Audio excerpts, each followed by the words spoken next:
Esse aqui são 6 temas que a gente está trabalhando.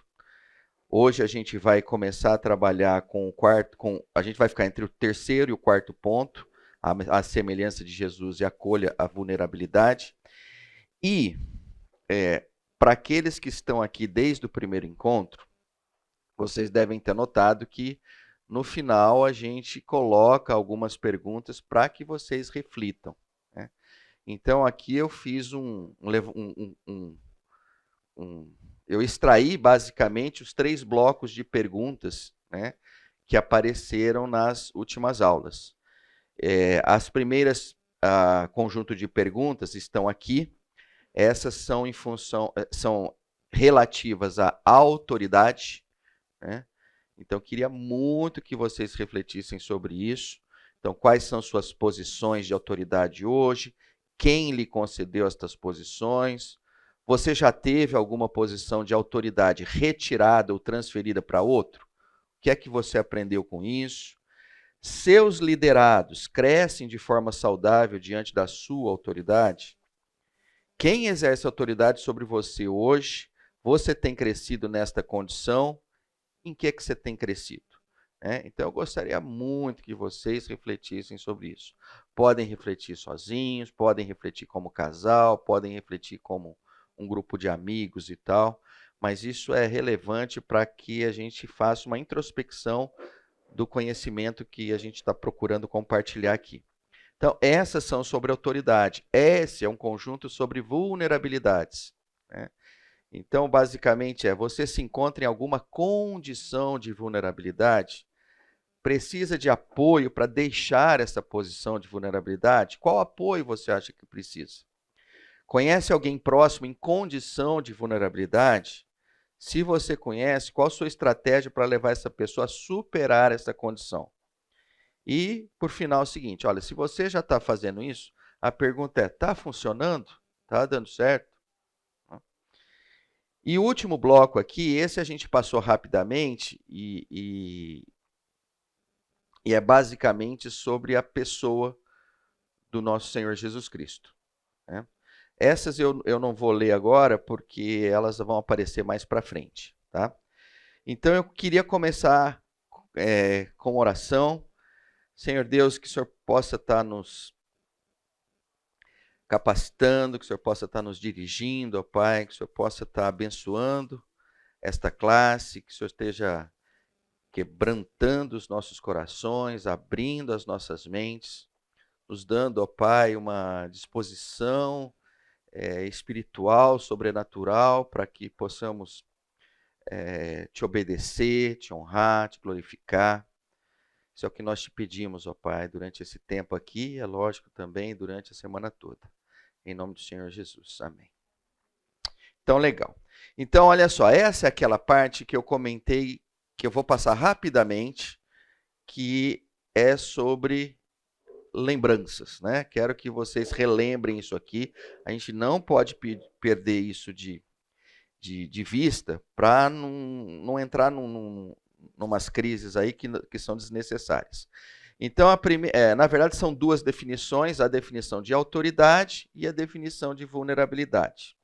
Então, sempre que a gente estiver falando em autoridade aqui, a gente está querendo basicamente dizer isso aqui, ó. É um estado de força, é uma condição de poder, é uma capacidade de realizar, e eu só quebrei assim, é a capacidade de fazer e desfazer coisas, né? Então, alguém que está numa posição de autoridade é uma pessoa capaz de fazer e desfazer coisas. E vulnerabilidade, basicamente, a gente tem o quê? A gente tem uma pessoa vulnerável, uma pessoa que está em condição de vulnerabilidade, ela está num estado de fraqueza, ela está numa condição de risco, ela não tem capacidade de mudar, né? Ela é incapaz de fazer ou deixar de fazer alguma coisa, né? Então, é a isso que nós chamamos de vulnerabilidade, né? E vamos lá. E aí, basicamente, o que a gente precisa também, ainda faz parte de relembrar, é a gente nunca cair numa armadilha de que a fraqueza e força, ou vulnerabilidade e autoridade, pode ser visto como uma linha desta. Que a hora você está aqui, a hora você está ali, a hora você está lá, a hora você está cá. Né? Então, a gente procurou, na aula passada, mostrar que não é uma linha. É muito mais um gráfico com os eixos X e Y. Né? Por quê? Por que a gente está dizendo isso? Basicamente porque, por exemplo, quando você quer encaixar um texto como esse das Escrituras, que está aqui lá em 2 Coríntios, né? Quando Paulo diz assim, né? Mas ele me disse, minha graça é suficiente a você, pois o meu poder se aperfeiçoa na fraqueza. Portanto, eu me gloriarei ainda mais alegremente em minhas fraquezas, para que o poder de Cristo repouse em mim. Por isso, por amor de Cristo, regozijo-me nas fraquezas, nos insultos, nas necessidades, nas perseguições, nas angústias. Pois quando sou fraco, é que sou forte. Então, se você estiver olhando num contexto de uma reta, fica difícil dizer, Paulo aqui está fraco ou está forte? Você falou, mas parece que ele ao mesmo tempo está fraco, parece que ao mesmo tempo ele está forte. Né? Por isso que não se encaixa num contexto de uma reta. Né? Mas se encaixa num conceito de um gráfico como esse, onde basicamente ele, ao mesmo tempo que está fraco, ele está forte. Né? Então, posto isso, né, essa é a recordação super rápida que a gente está considerando. Eu vou fazer uma pequena mudança para evitar com que a gente se engane. Né? Eu estou mudando os nomes aqui das retas. Tá? Então, aquilo que era força, eu vou passar a chamar de autoridade. Né? Que seria, aí dando uma dica aqui, sempre a gente entender, autoridade, capacidade de realizar. Tá? E aquilo que era fraco, no eixo X, a gente está colocando vulnerabilidade. E aqui eu estou acrescentando algo mais aqui para a gente também não se confundir. É que é a aceitação da vulnerabilidade. Né? Por quê? Porque, às vezes, infelizmente, nós nos encontramos numa condição de vulnerabilidade, mas nós não a aceitamos. Né? Então, não é isso que o eixo diz. O que o eixo aqui está dizendo é o seguinte, olha, você não só está numa posição de vulnerabilidade, como você está aceitando a vulnerabilidade. Né? E por aceitar, vamos entender o seguinte, você compreende a sua vulnerabilidade. Né? Quando a gente diz assim, compreende, você consegue explicá-la. Se alguém disser, você está numa condição de vulnerabilidade, você vai dizer sim. Se a pessoa perguntar, por quê? O que está acontecendo? Você compreendeu, então você consegue expressar. Olha, a minha vulnerabilidade é uma vulnerabilidade financeira. A minha vulnerabilidade é uma vulnerabilidade emocional porque perdi o meu pai, porque perdi a minha mãe. Né? Então, você consegue compreender. Então, mas não é só compreender, é compreender e admitir também. Então, admitir está muito relacionado ao aspecto de aceitar. Eu admito que estou vulnerável. Né? E, por último, você expõe, de alguma forma, a sua vulnerabilidade. Você não guarda para si. Né? É lógico que você não precisa expor lá no Facebook para todo mundo, não é disso que eu estou falando, mas eu estou dizendo o seguinte, você não a esconde de todos. Né? Você acaba revelando a tua vulnerabilidade para alguns. Então, isso que a gente está chamando de exposição. Tranquilo até aí? Tudo bem? Né? Então, agora, eu não sei se vocês se recordam, mas no encontro 4, eu passei numa rapidez absurda algumas passagens das Escrituras que apresentam o Senhor Jesus vulnerável e o Senhor Jesus com autoridade. Né? Então, eu vou fazer o seguinte, eu acrescentei até alguns textos aqui, eu vou passar isso de novo para vocês. Por que que isto é importante? Né? Para dizer o seguinte, olha, se o Senhor Jesus, o nosso Salvador, aquele que nos resgatou, aquele que é o nosso mestre, aquele que é o nosso tudo, né? Se ele esteve em posição de autoridade e aceitou a sua vulnerabilidade, quem somos nós para não entendermos essas duas coisas também? Entendermos que qualquer um de nós, o Senhor nos concede autoridade, né? E a qualquer um de nós passaremos por momentos de vulnerabilidade, né? Mas, enfim, então, para seguir isso, eu queria trazer alguns textos aqui para vocês. O primeiro texto está lá em Filipenses 2, 5 a 8, e que diz assim: seja a atitude de vocês a mesma de Cristo Jesus, que, embora sendo Deus, não considerou que o ser igual a Deus era algo a que devia apegar-se, mas esvaziou-se a si mesmo, vindo a ser servo, tornando-se semelhante aos homens. E sendo encontrado em forma humana, humilhou-se a si mesmo e foi obediente até a morte, e morte de cruz. Então, são 4 versos aqui que mostram com muita clareza, né, um paradoxo do Senhor Jesus quando esteve aqui conosco, né? Se nós olharmos, né, a figura de Jesus Cristo antes de estar aqui conosco, né, se a gente pudesse fazer um aspecto linear e tal, antes dele vir até nós, basicamente o Senhor compartilhava com o Pai da autoridade, né? Mas não compartilhava, mas não havia no Senhor, ainda não presente em nós aqui, o contexto da vulnerabilidade, ou pelo menos ele não tinha se manifestado a nós dessa forma. Da mesma forma que, olha só, quando o Senhor é assunto aos céus e agora se encontra à direita do Pai, né, e principalmente quando o Senhor mostra que o retorno dele, né, no retorno dele, você também não vê sinais de um retorno com vulnerabilidade. Você vê uma segunda volta do Senhor Jesus Cristo com autoridade, com máxima autoridade. Então, a gente tem esse intervalo, né? Isso do ponto de vista nosso, lógico, né? De 33 anos, aproximadamente, alguns dizem um pouco mais, outros menos, que é o seguinte, olha, o Senhor Jesus esteve entre nós em condições de autoridade e, ao mesmo tempo, de vulnerabilidade. E esta vulnerabilidade era uma vulnerabilidade optativa, né?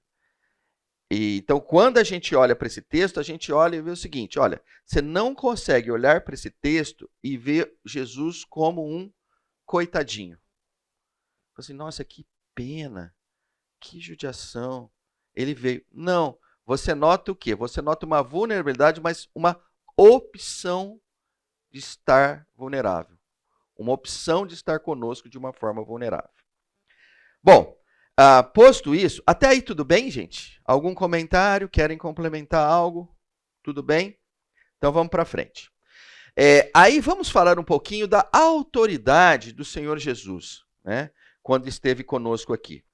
Mateus 8, 26 e 27. Ele perguntou, por que vocês estão com tanto medo, homens de pequena fé? Então ele se levantou e repreendeu os ventos e o mar, e fez-se completa bonança. Os homens ficaram perplexos e perguntaram, quem é este que até os ventos e o mar lhe obedecem? Então, aqui é um dos poucos, é um texto dos muitos que a autoridade do Senhor aparece de uma forma assim inquestionável, né? Aqui explicitamente a sua autoridade sobre a natureza. Olha, eu controlo os ventos, né? Fala, caramba, né? Quem é que faz isso, né? Só alguém com plena autoridade para fazer alguma coisa como essa, né? Então o Senhor dava demonstrações muito claras da sua autoridade, né? Ao mesmo tempo que ele também mostrava a sua vulnerabilidade. Então, em Lucas 9, 57 e 58, está aqui um exemplo claro disso. Quando andavam pelo caminho, um homem lhe disse: Eu te seguirei por onde quer que fores. E Jesus respondeu: As raposas têm as suas tocas, e as aves do céu têm os seus ninhos, mas o Filho do Homem não tem onde repousar a cabeça. Quando a gente terminou o último encontro, a gente, em algum grupo pequeno aqui, a gente ficou conversando, né? Falou, mas como é que pode isso, né? O Filho do Homem, né? Numa condição de tanta vulnerabilidade, né? De afirmar o seguinte: olha, eu não tenho aonde repousar a cabeça. E foi interessante porque na conversa que a gente teve aqui, alguém olhou e viu o seguinte, falou assim, puxa vida, então ele não tinha um travesseiro, né? E o outro disse, não é que ele não tinha um travesseiro, ele não tinha uma casa, né? Ele não tinha uma casa, durante o ministério dele, ele não tinha uma casa. E aí um outro diz assim, pô, mas deve ser complicado, né? Você está aqui e você sabe que vai chegar à noite, você fala, onde você vai dormir hoje? Quando a gente, às vezes, faz um planejamento para viajar, né? Para passeio e tal, com os filhos e tudo mais, né? Uma das primeiras coisas que acontece, o que você vai atrás? Eu preciso de um lugar para dormir. Né? Os mais idosos começam a ser mais chatos, né? Eles falam assim, olha, precisamos de um hotel com a cama boa. Não me der uma cama boa, não tem passeio. No segundo dia já dói tudo, eu estou querendo voltar para casa. Né? Mas o fato é o seguinte, né? O Senhor afirmar isso, olha, as raposas e as aves dos céus estão em condições melhores do que eu. Eles estão menos vulneráveis do que eu. Eu não tenho aonde repousar a cabeça. Uma outra coisa que é muito bonito aqui, né? É aquilo que eu procurei colocar ali, assim, é uma admissão de vulnerabilidade. Poderia esconder isso, né? Poderia, de repente, não nos revelar isso. Né? Mas o texto aqui, você vê que são as palavras do próprio Senhor Jesus. Né? Olha, eu estou expondo a minha vulnerabilidade.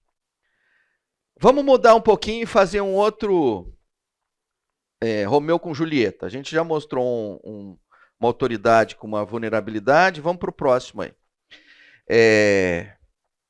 Autoridade sobre as enfermidades. Marcos 6, 56. E aonde quer que ele fosse, povoados, cidades ou campos, levavam os doentes para as praças. Suplicavam-lhe que pudesse pelo menos tocar na borda do seu manto, e todos os que nele tocavam eram curados. Que autoridade, né? Que poder. Né? Um poder que emanava dele. Né? Esse trecho ele é muito interessante, né? E logo te vem à mente aquele da mulher que tinha aquele fluxo de sangue contínuo e tal, né? Esses casos, eu não vou dizer que eles são mais, não, mas eles são diferentes daqueles casos que o Senhor interagia, né? Com o cego de nascença, né? Com o leproso, né? Esse caso, ele é intrigante porque, assim, daquele corpo emanava um poder. A tal ponto que aquele poder chegava ao manto dele e quem colocava a mão no manto era curado. Quem vem de tradição católica, né, talvez até entenda um pouco melhor isso. Né? É o meu caso especificamente. A gente, quando era criança na Igreja Católica, tinha um contexto ali de que, por sinal, é o seguinte, o manto quem fez foi a minha mãe. Então, olha só como é que eu sou meio... Vocês tomem cuidado com o que eu vou falar agora, tá? Depois, se vocês quiserem jogar tudo fora, nessa parte não tem problema. Mas ali sempre tinha uma dúvida muito grande, porque em Batatais é uma igreja muito bonita, uma matriz muito bonita e tal, e alguém resolveu fazer a figura de Cristo carregando a cruz, né? Então fez eu não sei exatamente de que material que é, não sei se é madeira, enfim, a fato é que ficou muito bonito, né? E a minha mãe foi encarregado de fazer o manto, né? A minha mãe não conhecia as histórias bíblicas, né? Então, assim, era para quando o Senhor estivesse carregando a cruz, não ia ter um manto roxo, longo, comprido, né? Mas na cabeça da minha mãe tinha, né? Então a minha mãe fez isso, né? Fez uma coisa longa, comprida. Eu imagino que ela fez por quê? Porque tinham as famosas procissões em períodos do ano lá que era Corpus Christi, mais alguma coisa. Então, naquele período, eles eram o único, porque ele ficava suspenso, sabe? Bem alto, assim, uns 3 metros, então ninguém punha, não dava para pôr a mão. Mas no Corpus Christi e em outro, que eu não me lembro agora qual era, eles desciam, né? E colocavam no altar, né? E a ideia era para ser uma coisa simbólica, mas o católico nem sempre é tão simbólico assim, né? Mas eles queriam repetir um pouco essa história. A lógica era tentar repetir essa história, né? Então fazia-se uma fila toda e o pessoal ia lá e colocava a mão no manto, né? Não vou entrar em detalhes aqui do que ia acontecer depois, né? Mas eu só acho interessante porque tem uma verdade muito, como é que eu vou dizer assim, muito estranha para nós, né? Que é assim, mas o Senhor não conversou, saiu poder, né? Para alguns vão dizer assim, era tipo um Harry Potter, era tipo uma coisa meio mágica. E a verdade é o seguinte, tinha alguma coisa sim, meio estranha, né? Olha, pudessem pelo menos tocar e olha que coisa legal, na borda do seu manto, né? E todos os que nele tocavam eram curados. Então essa era só para dizer o seguinte, a autoridade do Senhor não era simplesmente naquilo que ele falava ou fazia, mas naquilo que ele era, o Deus encarnado, da onde saía um poder, né? Bom, vou então fazendo indo para lá e para cá. Vamos ver um pouquinho da vulnerabilidade dele, né? A vulnerabilidade de um perseguido.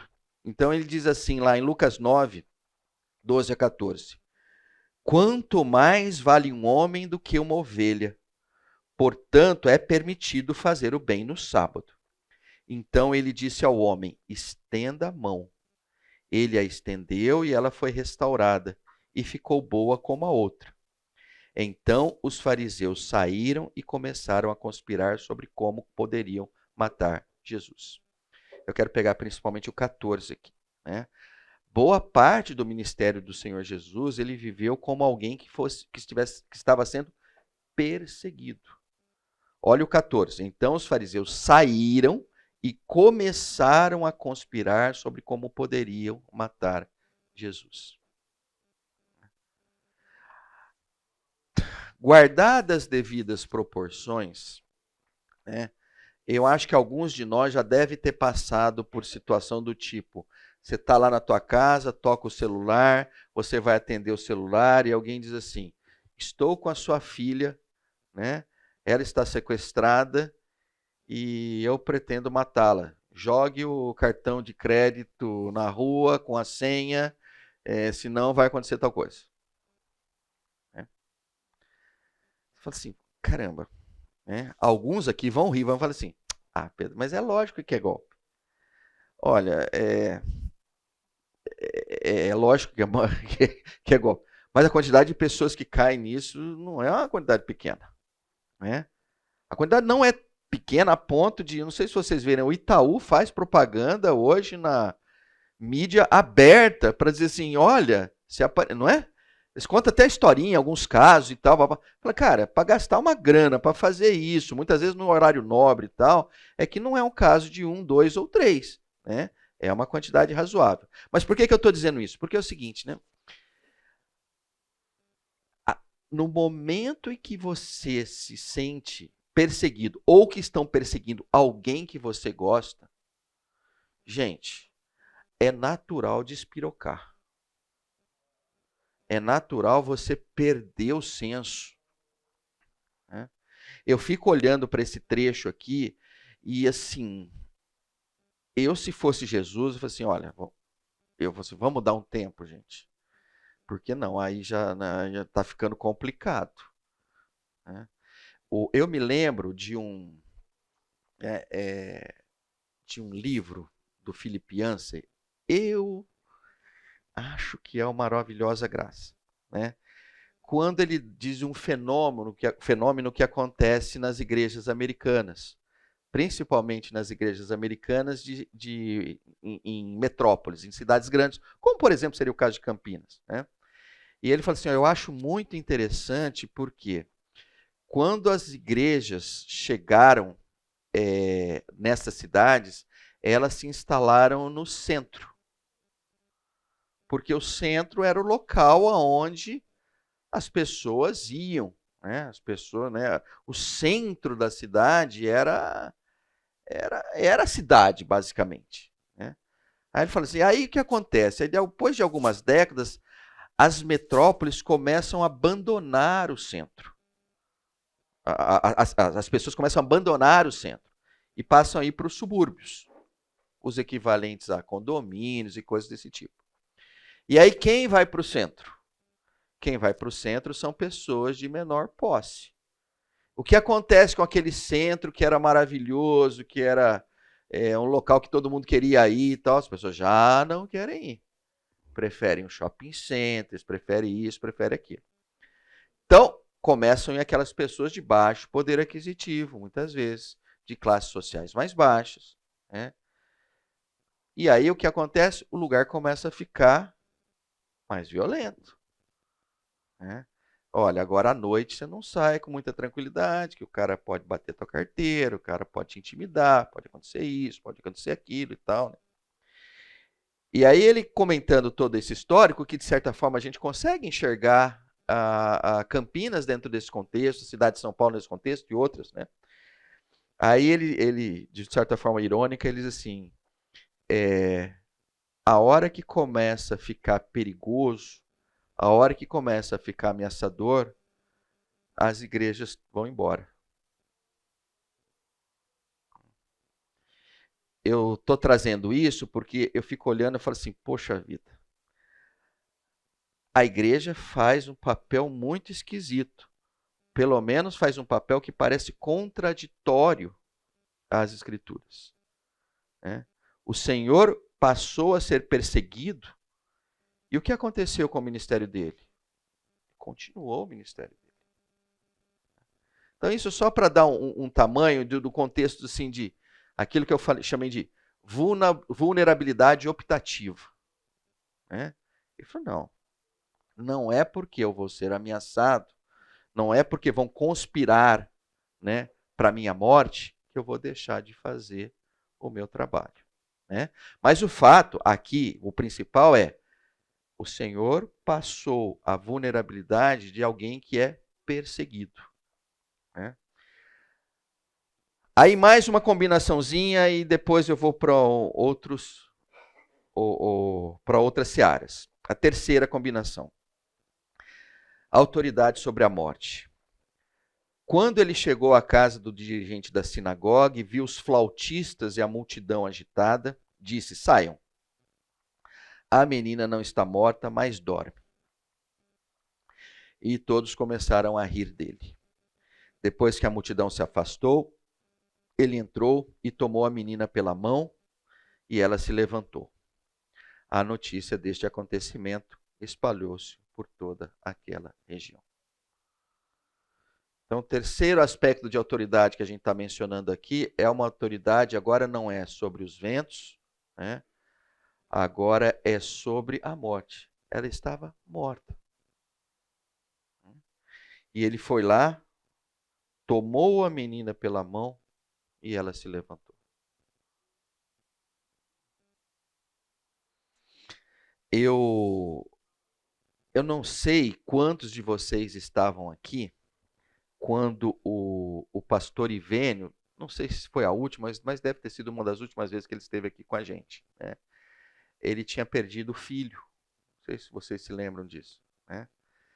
E ele falou um pouco sobre depressão, lembra? Que ele não acreditava muito em depressão. Aí ele diz: olha, estava errado, né? Eu comecei, né?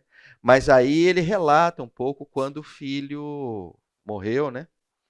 De uma atitude que ele fez, né? Ele foi lá e abraçou o filho, né?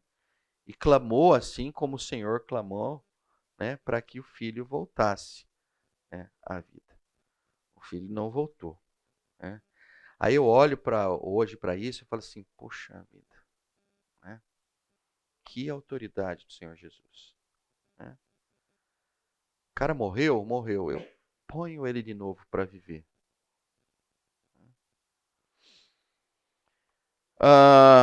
E aí, a última parte aqui. Filipe encontrou Natanael e lhe disse: achamos aquele homem, aquele sobre quem Moisés escreveu na lei e a respeito de quem os profetas também escreveram.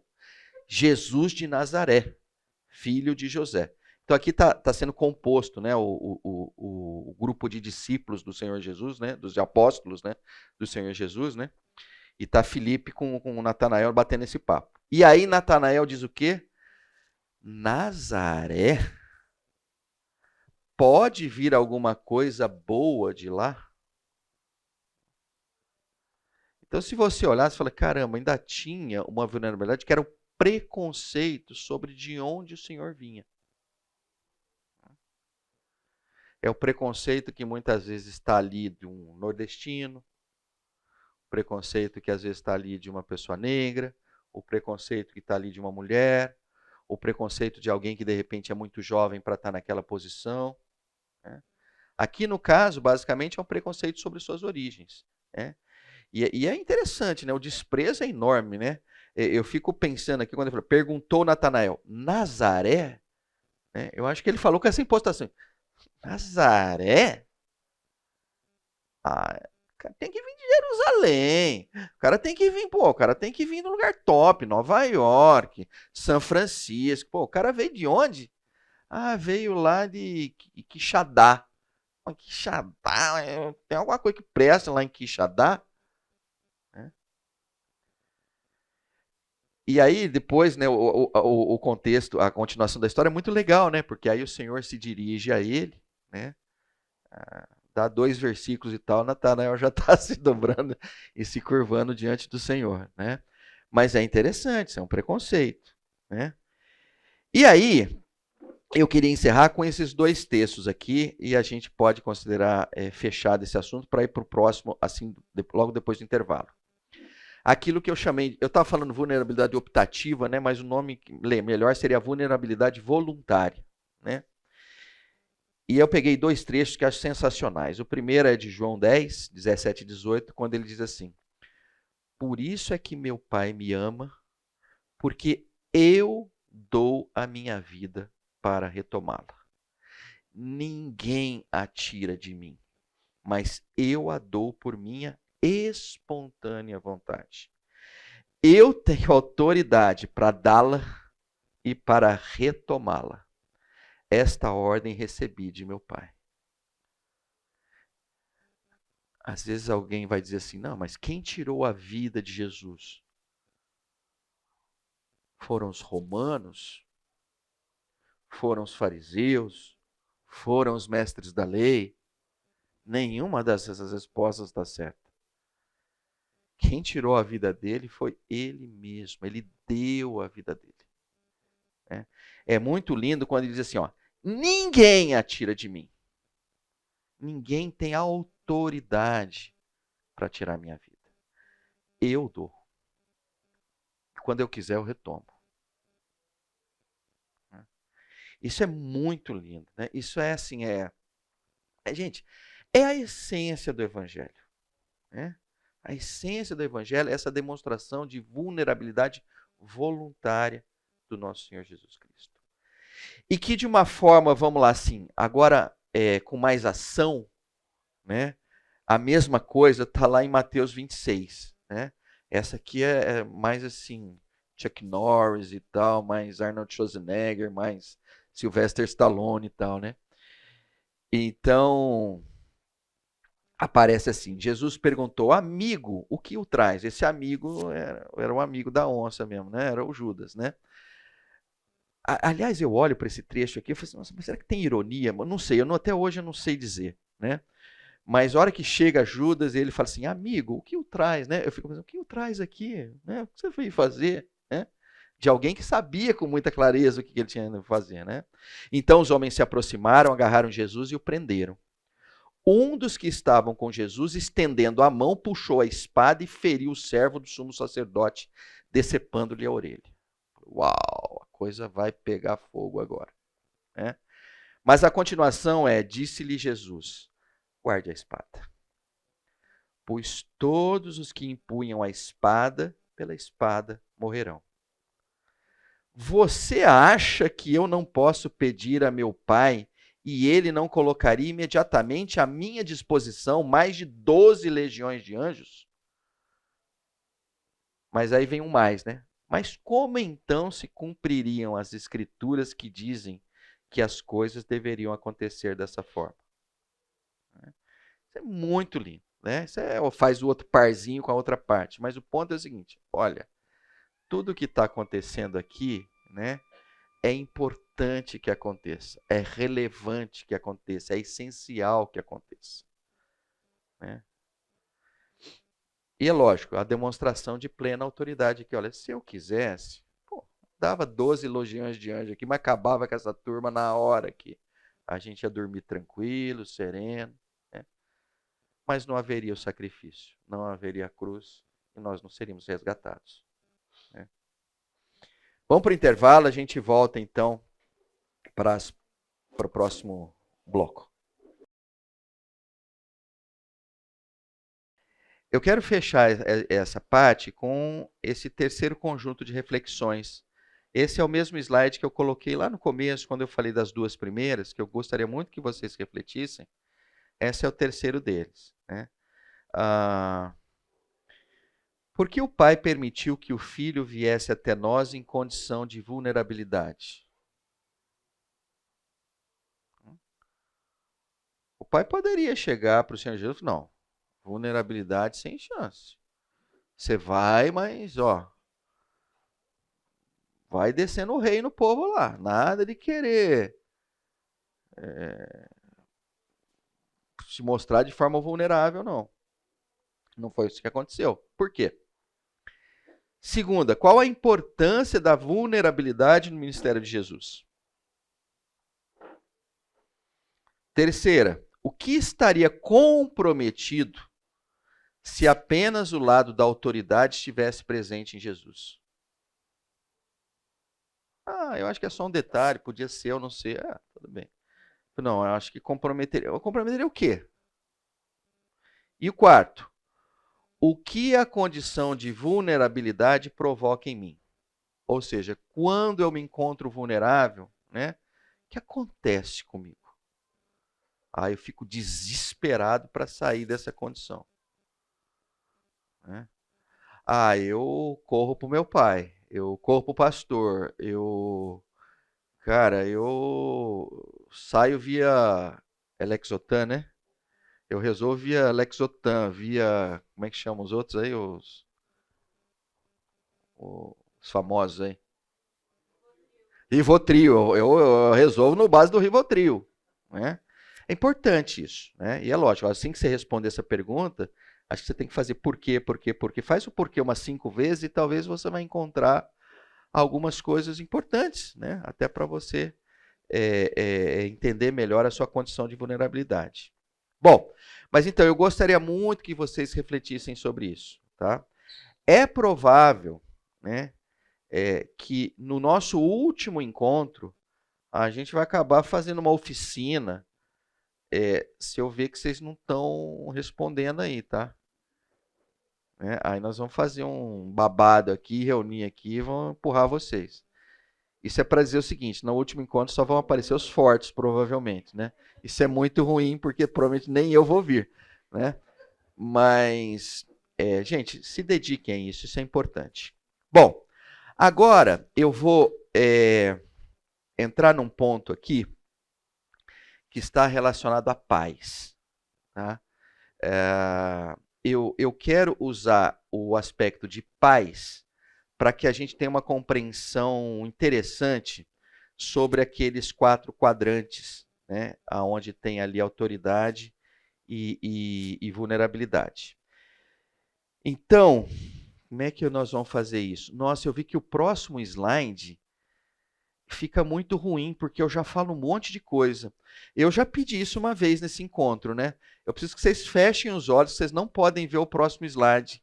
E que se eu passar rápido, ainda assim vocês vão ver. Então, por favor, todo mundo feche os olhos agora. Vou esperar todo mundo fechar os olhos. Continua com os olhos fechados, nada, entendeu, de ver isso que está acontecendo aqui, tá bom? Então, vamos lá. Pronto, pode abrir. Então, tá jóia. Né? É que o slide anterior já era o resumo de tudo, fica ruim. Né? Então, vamos lá, olha, nós vamos trabalhar aqui o contexto de paz, tá? E aí nós vamos olhar para esses 4 quadrantes aqui, né? Como é que muitas vezes a nossa a paternidade se manifesta. Né? Quer dizer, pode ser, e isso é importante, que vocês olhem e falem assim, nossa, eu estou falando principalmente quem é casal, né? Às vezes pode ser que não seja casal, não vai ter pelo menos esse problema. Né? Dizer assim, nossa, eu puxo para lá e ele puxa para cá. Né? Olha, ele puxa para lá e eu puxo para cá, mas de certa forma com os nossos filhos a gente se entende. Né? Então, às vezes pode acontecer que a coisa não seja tão bem orquestrada entre o casal. Mas eu vou trabalhar com o contexto do casal. Né? Então, no primeiro quadrante, é um quadrante onde os pais exercem autoridade em cima dos filhos. E, ao mesmo tempo, os pais expõem também suas vulnerabilidades para os filhos. Em outras palavras, os pais não se vestem de super-heróis, né? E nem dizem para os seus filhos que assim, olha, você quer acertar sempre, olha para o papai, olha para a mamãe. A gente nunca erra, mira na gente. Né? Então não é esse o contexto. O contexto é, olha, o papai e a mamãe também erram. Nesses contextos, é natural que você vai encontrar uma coisa chamada amabilidade. É o quadrante daquele que se sente amado. E esse tipo de amabilidade, né, ele se manifesta em algumas atitudes. E nós vamos listar algumas delas. Essa lista que eu vou passar agora não é exaustiva. Talvez vocês olhem e falem assim, nossa, mas tem isso, tem isso, tem isso. E, por favor, contribuam e a gente vai aumentando essa lista.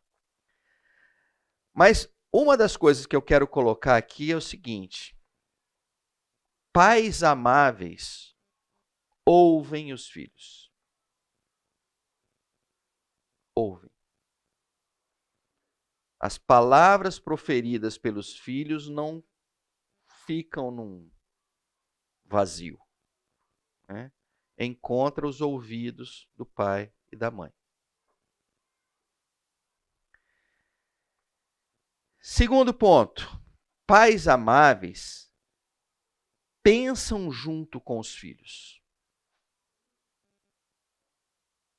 Os filhos começam a ter alguns pensamentos e ele embarca junto com os filhos.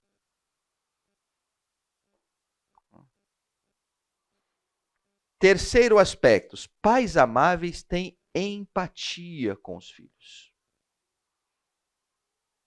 Eles se veem nos filhos ali. Poxa, Quando eu tinha a idade do meu filho, nossa, eu era muito parecido com aquilo ali. Pais amáveis trazem os seus filhos para perto. Abraça, beija, dá colo, faz cafuné, traz para perto. Pais amáveis embarcam nos sonhos dos filhos. Pais amáveis encorajam os filhos. Vai, filhão, tamo junto. Vai lá. Tô aqui. Caiu, vou te ajudar a levantar e você vai em frente. E pais amáveis correm riscos. Isso assim, é o conjunto, né, que eu procuro enxergar. E falar assim, olha, pais amáveis correm riscos. Ah, eu tô querendo, pai, fazer o curso tal, não tem em Campinas e tem em Pirassununga. Ai, meu Deus. Meu filho longe de mim. Filhão, deixa eu te falar, o que você queria mesmo? Eu queria. Deixa eu te falar uma coisa. Olha, ali na PUC tem um curso parecido com. Você vai ficar na PUC. Né? Pode parecer uma habilidade,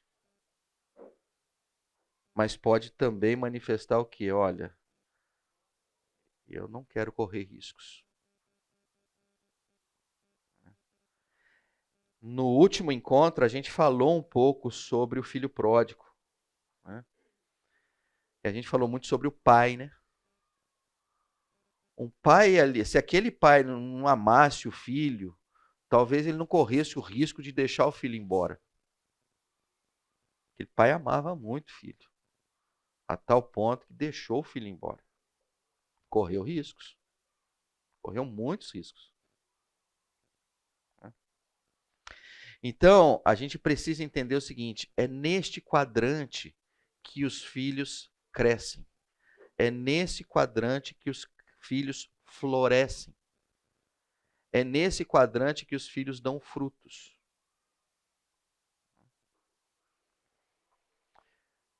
Agora vamos para um outro quadrante. Né?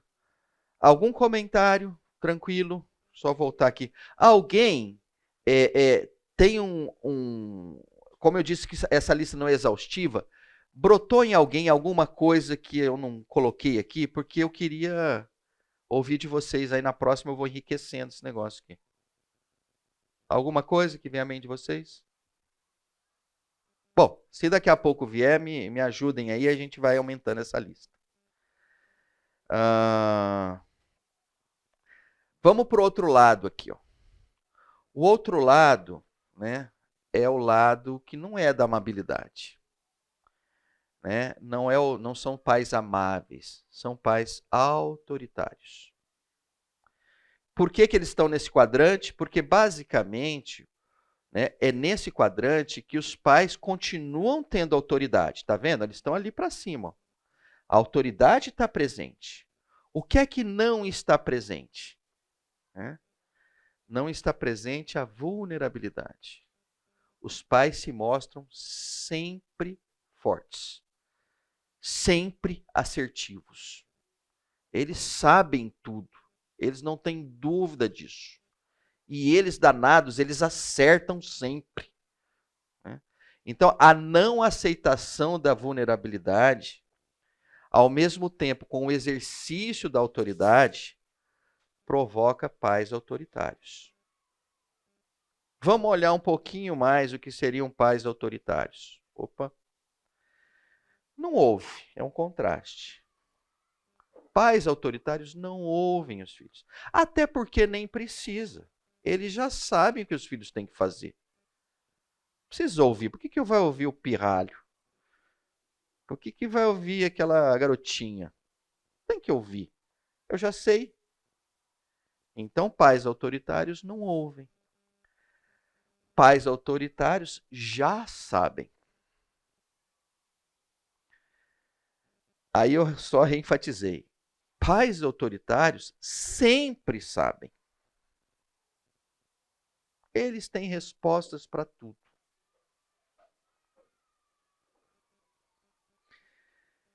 Pais autoritários evitam contato. Porque o contato geralmente dá uma exposição a uma certa fragilidade. Né?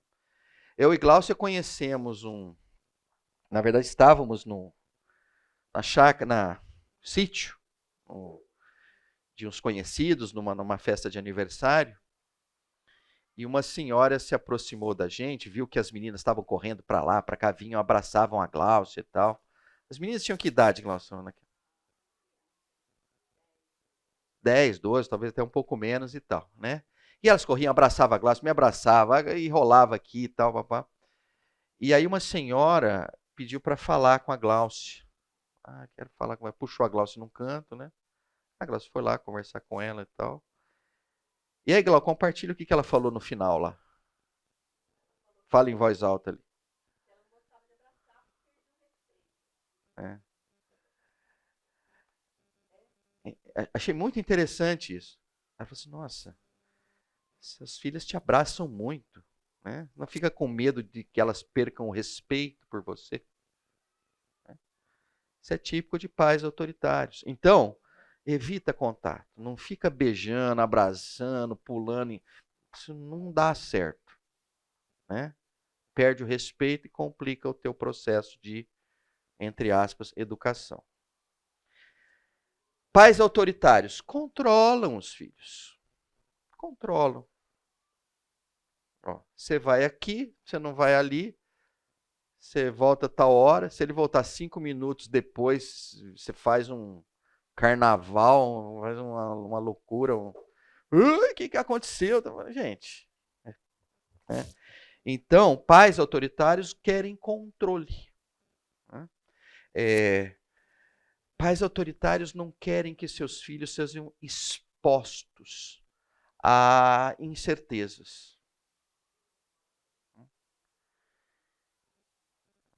Olha, vai ter o evento da escola que vão dormir em tal lugar assim assado. O pai autoritário já vai dizer assim, não vai. Não vai. Aí alguns vão dizer assim, mas não é para ir mesmo, não é? Olha, o ponto é o seguinte, você vai precisar ouvir, você vai precisar entender quem vai, você vai procurar entender historicamente nesse tipo de evento o que acontece, o que deixa de acontecer. Aí pode até ser que você não permita. Mas não é uma resposta simples e rápida. Não vai. Né? Pais autoritários manipulam. Né? Usam de uma série de artimanhas e tal para que os filhos façam ou deixem de fazer alguma coisa. E pais autoritários realizam os seus sonhos nos filhos. Nossa, eu queria ter sido um jogador de tênis. Não deu certo. Mas o meu filho vai ser tenista. Aquela chance que eu não tive, ele vai ter. Aí ele nasce, você já dá umas bolinhas, já dá raquete, entendeu? Né? Então é muito comum isso. Os pais autoritários, eles realizam os sonhos deles nos filhos. Né? Bom, já deu para ver que ninguém gostaria de ter pais autoritários. Né? Porque, em resumo, pais autoritários oprimem os filhos. Vocês conhecem algum ser humano até hoje que fala assim, rapaz, se tem coisa que eu gosto é ser oprimido. Nossa, eu não vejo a hora de alguém me oprimir, é uma delícia. Né? E pior do que isso, na opressão não há crescimento. Na opressão, pessoas não florescem. Então, pais autoritários precisam se ligar e entender que eles não devem ser autoritários. Né? Ninguém tem o direito de oprimir um outro. E muito menos os pais aos filhos. Não é concedido esse direito. Vamos para o próximo?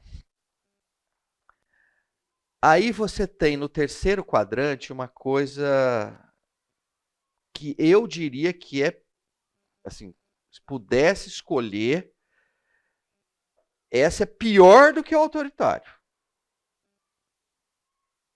Né?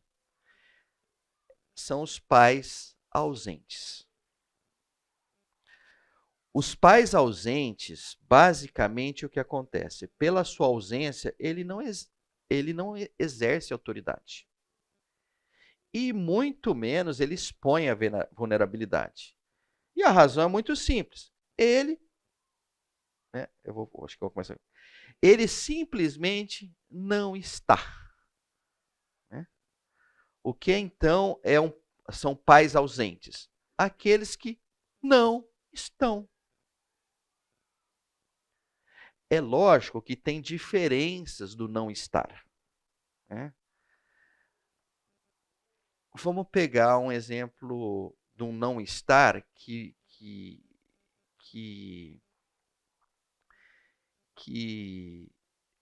eu não vou dizer que é aceitável, tá? Mas vamos dizer assim, que ele não tem controle, né? Olha, é um órfão. Né? Aquela família tá ali com o pai, com mãe e tal, o pai e a mãe resolvem viajar para um passeio e tal, tem um acidente e vem a falecer. Né? A partir daquele momento, os pais não estão mais. Né? Ou a perda só de um pai, ou a perda de uma mãe. Né? Então você tem um não estar que está relacionado a simplesmente, olha, né? Não está. Isso não significa que não vai dar problema. Só significa que tem uma justificativa forte, né? Olha, ele não está porque ele morreu. Né? Ou ela não está porque ela morreu. Né? Mas o problema continua. Mas tem o não está que é um pouco mais assim, como é que eu vou dizer assim? É quase que uma pandemia, pelo menos no Ocidente. Né? Os pais não estão porque eles estão em outro lugar. Né? Eles estão cuidando das suas carreiras, eles estão cuidando das suas empresas, eles estão cuidando dos seus ministérios, eles não estão porque eles estão fazendo outra coisa. Oi? Escolhem, gostei. Seu nome? Melissa. Joia. Você quer discorrer um pouquinho sobre isso? Porque eu trabalho com criança, né? Então, Vai lá. muitas vezes eles escolhem o trabalho ao invés da criança.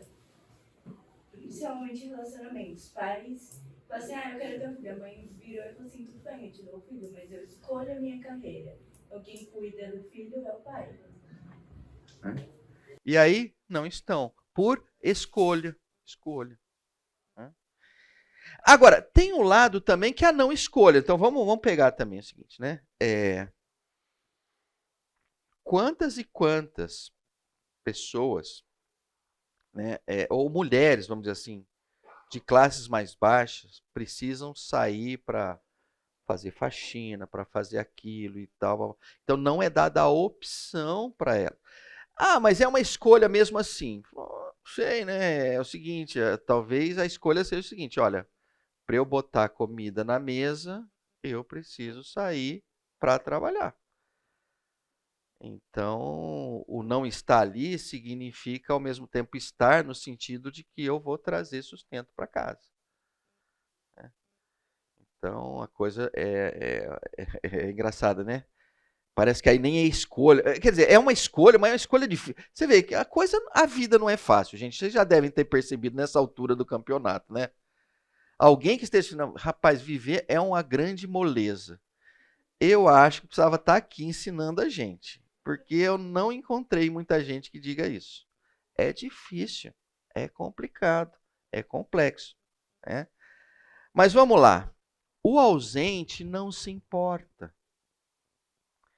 É algo muito doido. Eu confesso para vocês, quando eu e Glaucio, começamos a trabalhar aqui na igreja mesmo, com educação de filhos, eu não falo pela Glaucio, eu vou falar por mim, tá? Na minha cabeça, pais amavam filhos. Eu tinha isso certo. Falei, Glaucio, esse ministério vai ser a maior moleza para nós, porque é o seguinte, eles já amam, a gente só vai falar uma coisa. Aí a gente foi ficando, e eu falei assim, engraçado, né? Muitos pais não amam os filhos, não se importam com os filhos. Mas não é possível. Então, é. Né? As armadilhas satânicas são tão interessantes que às vezes chegam em pontos muito esquisitos. Né? Não se importam, não ligam.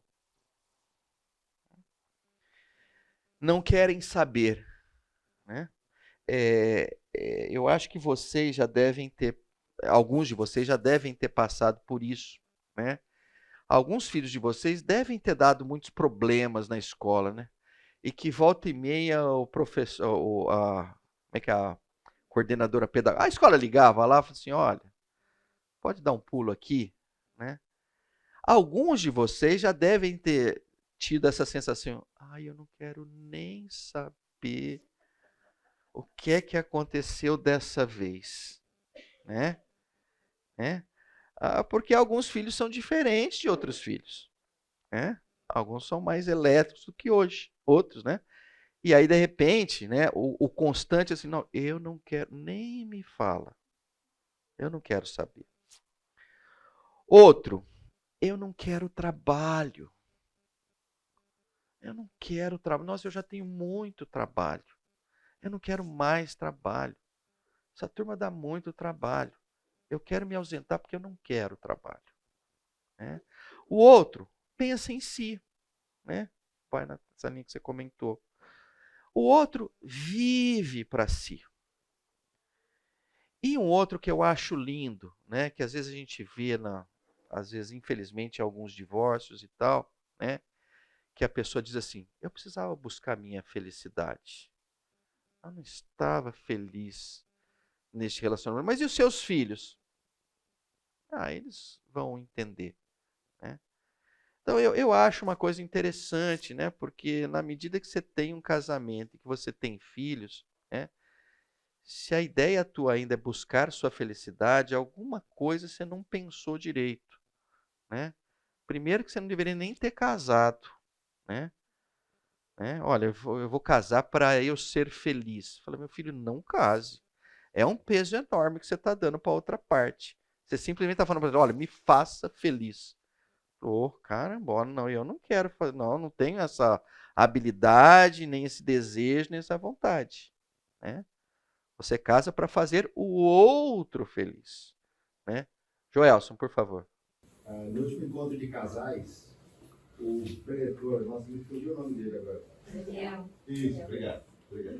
Daniel Reis, né? Isso. Ele falou uma frase muito interessante. Ele falou: quem se casa para ser feliz, também se divorcia para ser feliz.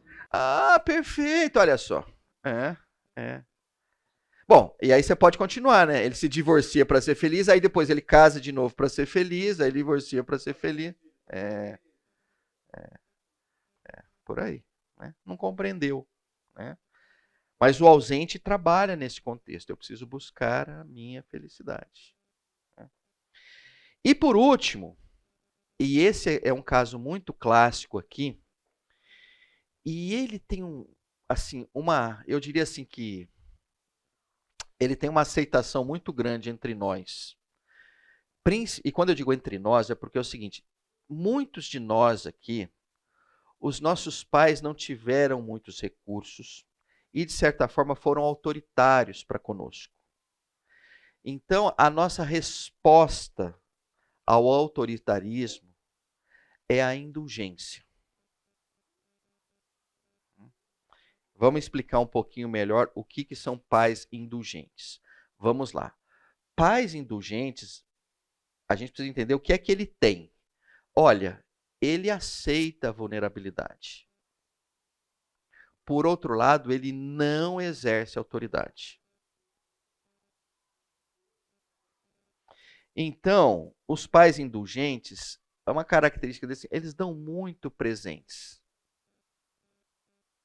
Eles adoram dar presentes. Eles são complacentes com os erros dos filhos. O filho erra e ele fala, tudo bem, todo mundo erra. Está triste? Fica triste não, acontece. Ele é complacente com os erros dos filhos.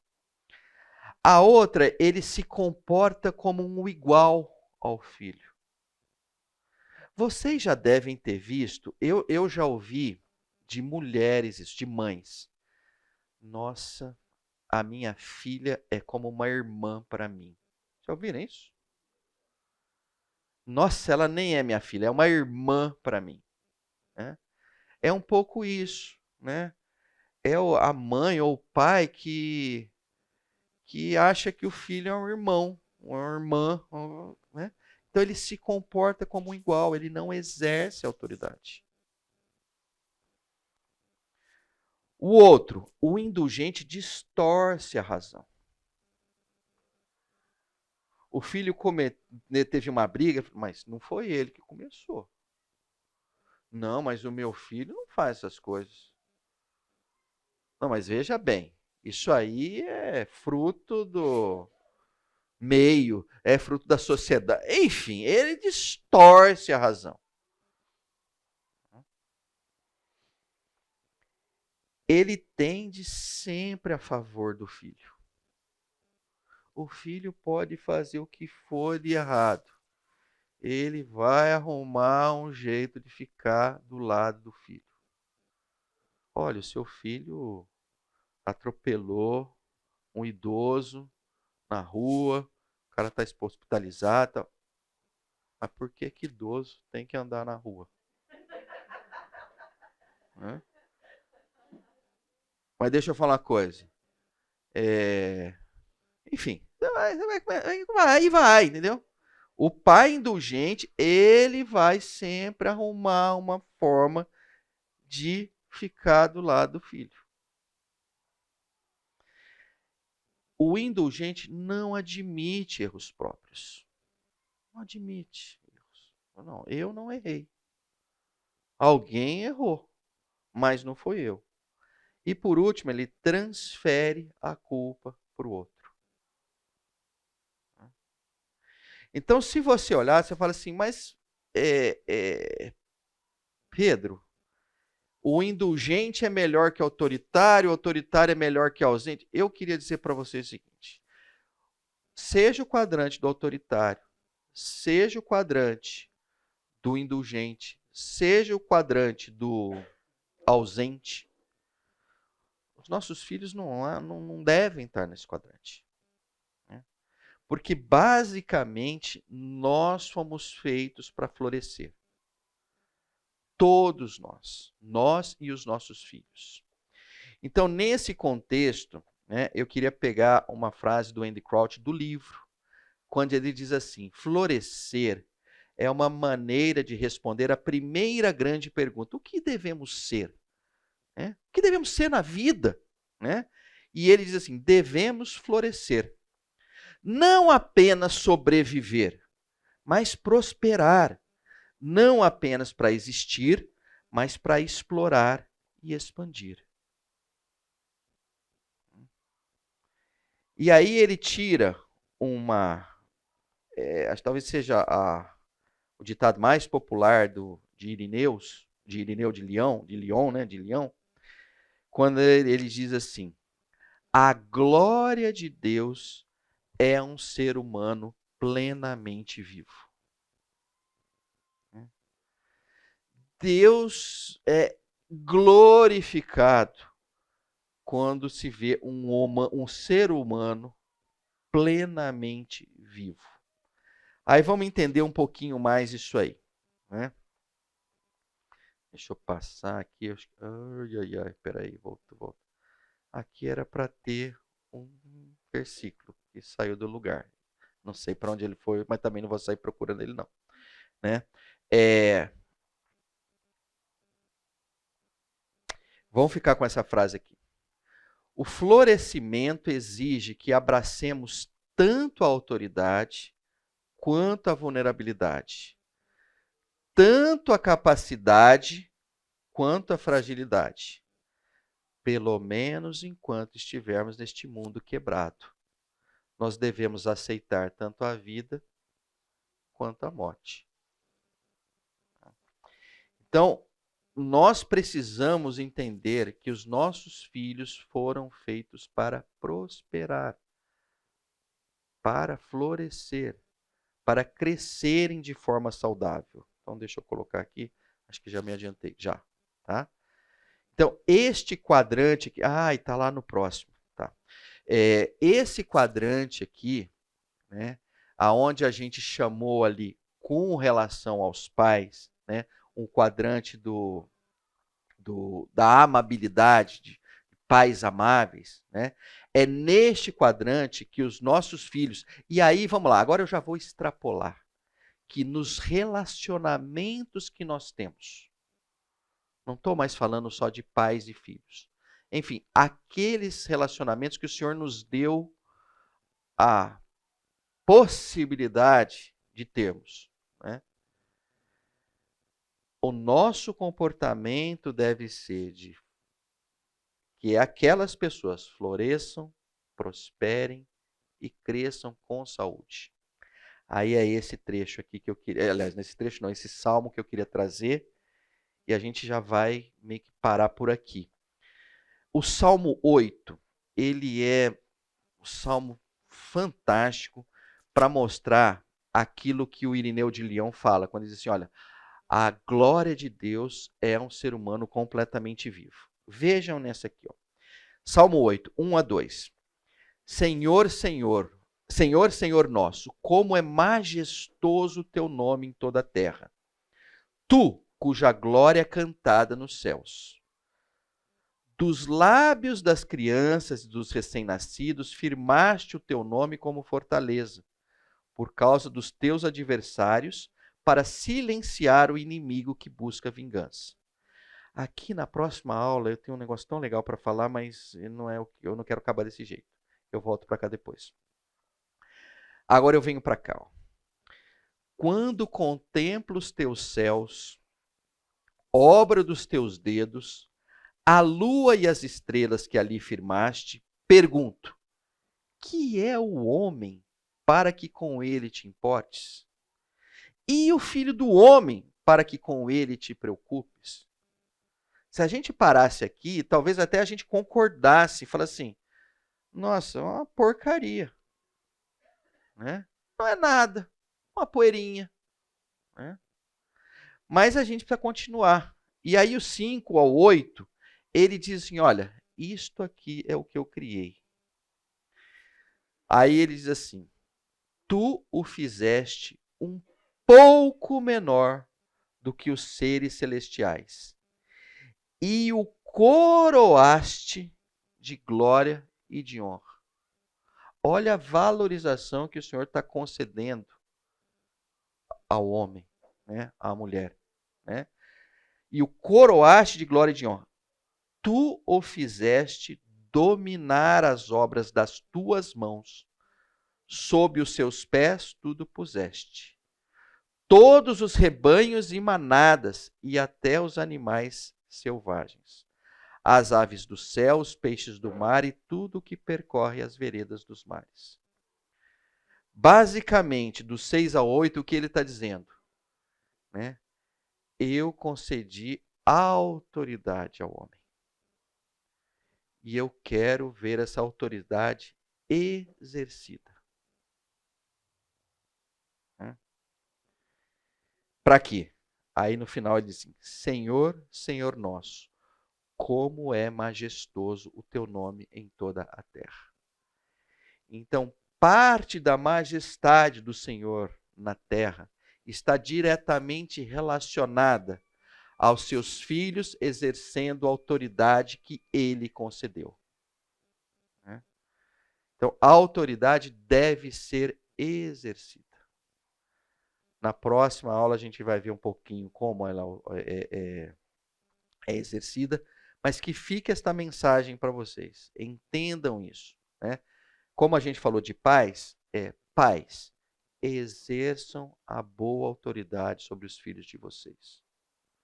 E entendam que vocês não são muito diferentes deles. Né? Vocês são tão vulneráveis quanto eles. Né? Então, nesse ambiente de vulnerabilidade e exercício da autoridade, não há como eles não florescerem. Senhor Deus, muito obrigado por esse tempo aqui, que o Senhor nos conduza, ó Pai, ao longo desse dia, ao longo dessa semana, que o Teu nome, ó Pai, seja por nós honrado e glorificado, que o Senhor nos ensine a exercer a autoridade que o Senhor nos concede, que o Senhor, ó Pai, nos ensine a sermos sinceros, a sermos honestos nos relacionamentos que temos. Esse é o nosso pedido, em nome do Teu amado Filho Jesus Cristo.